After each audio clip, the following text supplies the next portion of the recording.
ഓം നമോ ഭഗവതേ വാസുദേവായ. ശ്ലോകം 42.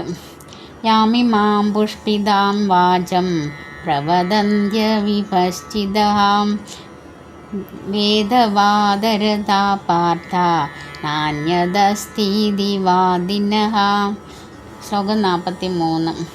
കാമാത്മാന സ്വർഗപരാ ജന്മകർമ്മഫലപ്രദാം ക്രിയാവിശേഷബഹുലാം ഭോഗൈശ്വര്യഗതിം പ്രതീം. സാരം: സ്വർഗലോകപ്രാപ്തി, ധന്യമായ പുനർജന്മം, പ്രഭാവം എന്നിവയ്ക്കു വേണ്ടി വിവിധ കർമ്മങ്ങൾ ഫലാപേക്ഷയോടെ ചെയ്യാൻ നിർദ്ദേശിക്കുന്ന വേദസൂക്തങ്ങളാൽ അല്പബുദ്ധികൾ അത്യന്തം ആസക്തരാകുന്നു.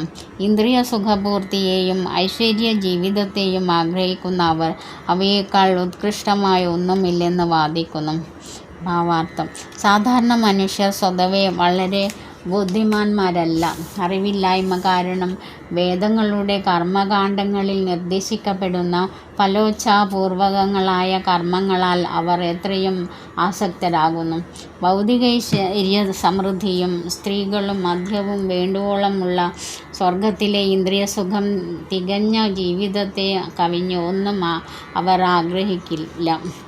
വേദോക്തങ്ങളായ യജ്ഞങ്ങളിൽ സ്വർഗലോകവാസം ഉദ്ദേശിച്ച് അനുഷ്ഠിക്കേണ്ടതായി പലതുമുണ്ട്. വിശേഷിച്ച് ജ്യോതിഷ്ഠോമയ യജ്ഞങ്ങൾ.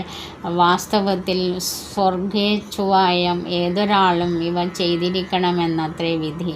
അല്പബുദ്ധികൾ വൈദിക ജ്ഞാനത്തിൻ്റെ ഉദ്ദേശ്യം തന്നെ ഈ സ്വർഗലോകപ്രാപ്തിയാണെന്ന് വിശ്വസിച്ചു പോരുന്നു.